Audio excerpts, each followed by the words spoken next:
Lucky थी मैं कि मुझे फर्स्ट मंथ में ही पार्ट टाइम जॉब मिल गया था। अब मैं अपनी कुछ मिस्टेक्स जो मैंने की थी, यूके का जर्नी मेरा अभी तक के 9 मंथ्स का काफ़ी रोलर कोस्टर जैसा। तो दिसंबर तक मेरी हालत पूरी। Hi guys, welcome back to my channel. Thumbnail देख के आपको पता है मैं क्या बात करने वाली हूँ, और ये वीडियो बिल्कुल भी प्लान नहीं है, तो कुछ गलती होती है तो आई एम सॉरी अभी से। तो शुरू करते हैं। यूके का जर्नी मेरा अभी तक के 9 मंथ्स का काफ़ी रोलर कोस्टर जैसा था। यूके में ही नहीं भाई, ये तो कहीं पे भी हो सकता है। इंडिया में रह के भी कौन सा सब स्टेबल होता है, लेकिन जब हम यूके में रहते हैं तो ये ज़्यादा बड़ा वाला रोलर कोस्टर इसीलिए बन जाता है क्योंकि यहाँ पे सारी चीज़ें आपको अकेले मैनेज करनी है, सब कुछ अकेले देखना है। कुछ अच्छा हो रहा है तो अकेले ही खुश हो जाओ, बुरा होता है तो अकेले ही रो लो। तो यार डिफरेंस तो है, ऐसा तो बोल नहीं सकते हैं कि होम कंट्री या होम टाउन में जैसी चीज़ें होती है वैसे ही बाहर भी होगा अकेले रहने में। डिफरेंस तो है। तो स्टार्ट करते हैं 2024 सितंबर, जब मैं यहाँ आई थी। फर्स्ट मंथ मेरा काफ़ी नॉर्मल गया। लकी थी मैं कि मुझे फर्स्ट मंथ में ही पार्ट टाइम जॉब मिल गया था। अब वो कैसे मिला था उसका वीडियो मैंने ऑलरेडी अपलोड किया हुआ है। आप लोग बार बार मुझे पूछते हैं कि जॉब कैसे मिलती है, जॉब के लिए कुछ सजेशन दो, रेफरेंस दो, सीवी का बताओ, वेबसाइट्स बताओ। तो भाई वीडियो देखो ना जाके, मैं सारी वीडियो वाली डिटेल्स आपको मैसेज में लिख के नहीं दे सकती हूँ ना, तो कृपया करके जाके वीडियो देखें। और वहाँ कुछ क्वेश्चन होते हैं तो कमेंट्स करिए वहाँ पे वो वीडियो में। जॉब मिलने के बाद अच्छा खासा काम मेरा स्टार्ट हो गया था। लेक्चर्स होते थे रेगुलर, लेक्चर्स भी काफ़ी स्मूथली जाते थे। फिर कोर्स वर्क्स थे, जो असेसमेंट्स होते हैं फर्स्ट सेमेस्टर के, वो भी सारे हुए मेरे। दिसंबर तक ऑलमोस्ट सारा कुछ ख़त्म हो चुका था। बट यार वो जो फर्स्ट सेमेस्टर का पीरियड था मेरा 3 महीनों का, वो बहुत ज़्यादा स्ट्रेसफुल था क्योंकि एक तो सारी चीज़ें नहीं थी, खुद को सेटल भी करना है तुमको कंट्री में, तुमको जॉब भी ढूंढनी है, जॉब का टाइम मैनेज करना है, पढ़ाई का टाइम मैनेज करना है, सोशलाइज भी करना है, एक्स्ट्रा करिकुलर भी करना है। बोलते बोलते सांस भर रही है। तो ऐसा सारा होता था। तो दिसंबर तक मेरी हालत पूरी ऐसी हो चुकी थी, बहुत ज़्यादा थक जाती थी मैं। हेल्थ वाइज भी पूरा स्केल बन चुकी थी मैं, कुछ भी सही नहीं जाता था। बट हाँ, मुझे पता था कि सब सही हो जाएगा टाइम के साथ, क्योंकि एडजस्ट करने में टाइम सबको लगता है, सबका अपना अपना पेस होता है। तुम ऐसा एक्सपेक्ट नहीं कर सकते कि डे 1 से एकदम ही तुम 100% कॉन्फिडेंट दिखना चाहिए सारी चीज़ों में, ऐसा नहीं हो सकता।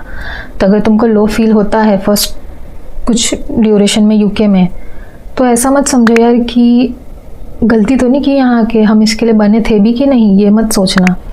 धीरे धीरे सब ठीक हो जाता है। फर्स्ट सेमेस्टर निकला, वेकेशंस निकले। वेकेशंस पे मैंने 1 वीक या 2 वीक का ऐसा कुछ ब्रेक था जहाँ पे हम फुल टाइम काम कर सकते थे।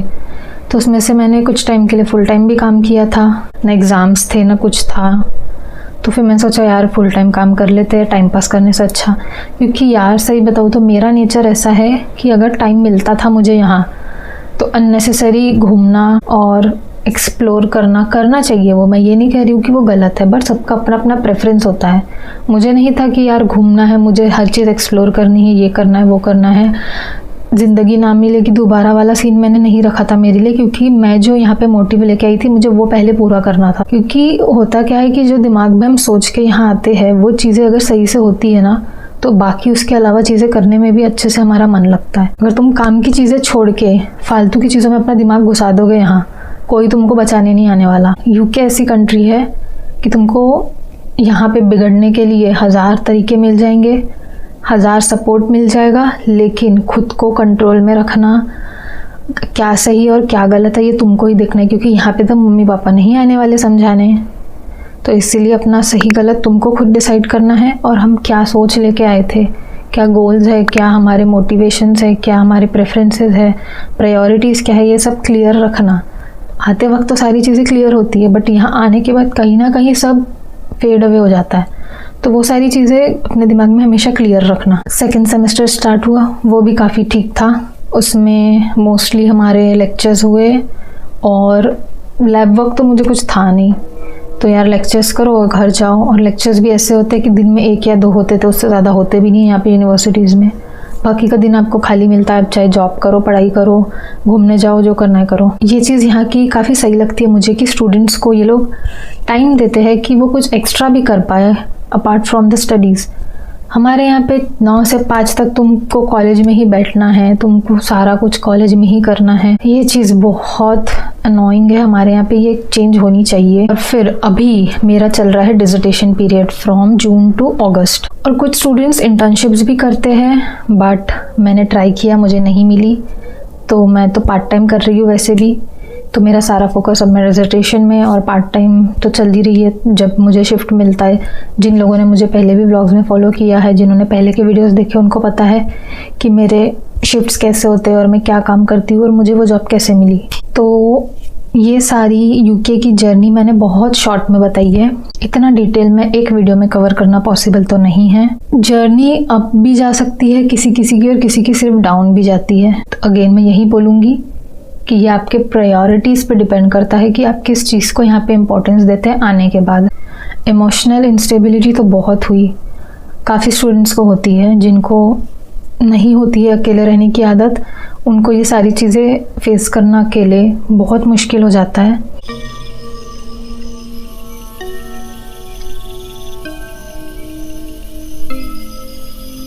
तो overall I am happy with my journey, और बेटर हो सकती थी, क्योंकि अब यार मैं ऐसा साउंड नहीं करना चाहती कि जो मिला उसमें भी खुश नहीं है, बट हाँ मैं और बेटर कर सकती थी, ऐसा मुझे लगता है। मैं अपनी कुछ मिस्टेक्स जो मैंने की थी वो भी मैं कवर करना चाहती हूँ इस वीडियो में। पहली मिस्टेक मेरी ये हुई, मैंने अकोमोडेशन सिटी सेंटर में लिया। अब ये सेफ्टी पॉइंट ऑफ व्यू से मैंने यूनिवर्सिटी अकोमोडेशन लिया, जो कि बहुत ज़्यादा एक्सपेंसिव है। थोड़ा सिटी सेंटर में या उसके बाहर में प्राइवेट अकोमोडेशंस भी मिल रहे हैं, जो कि काफ़ी अफोर्डेबल भी थे और अच्छे भी थे, बट मैंने एक्सप्लोर नहीं किया ज़्यादा, क्योंकि मेरा ये फर्स्ट टाइम था नॉट ओनली अपने सिटी से बाहर जाना, बट सीधा अपने कंट्री के बाहर जाना।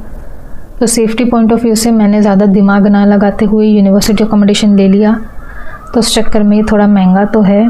अब इसको मैं अपनी गलती बोलूँगी या प्रायोरिटी बोलूँगी, let me know in the comments, but I think I should have socialize more. But मुझे ऐसा था कि यार थोड़ा भी टाइम मुझे एक्स्ट्रा कोई चीज़ों में नहीं देना था।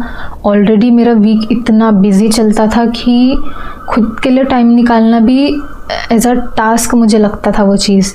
मुझे नहीं पता ये गलती है कि ये सही चीज़ थी, तो मुझे आप लोग बताओ इसमें, ताकि मैं आगे से ये चीज़ का ध्यान रखूँ, क्योंकि अभी तो जस्ट लाइफ स्टार्ट हुई है यार, अभी तो बहुत दूर जाना है। तो अगर आप लोगों को कोई भी और क्वेश्चन है यूके को लेकर कि कैसी स्टडीज़ होती है यहाँ पे, पार्ट टाइम का क्या सीन है, और यूके आना चाहिए कि नहीं, सबसे बड़ा क्वेश्चन तो यही चल रहा है, क्योंकि आजकल जो इमिग्रेशन चेंजेस हो रहे हैं वो इतने शॉकिंग है कि मैं तो पूरी तरीके से कंफ्यूज्ड हूँ अभी कि मुझे आगे क्या करना है। फिर भी मैं ट्राई तो यही कर रही हूँ कि मुझे यूके में एनी हाउ जॉब मिल जाए, बट नहीं मिलती है तो you should always have a plan be ready. तो उस पर भी मैं अभी ध्यान दे रही हूँ। आप लोगों को अगर जानना है कि मैं आगे क्या स्टेप्स लेती हूँ, क्या मेरा प्लान है, क्या मैं करना चाहती हूँ और क्या चेंजेस हो सकते हैं आगे, तो वो सब जानने के लिए चैनल को अभी सब्सक्राइब कर दो। और जो ये मेरा वीडियो है, अगर आपको लगता है कि किसी और को हेल्प कर सकता है तो प्लीज़ उसे शेयर कीजिए। तब तक के लिए बाय।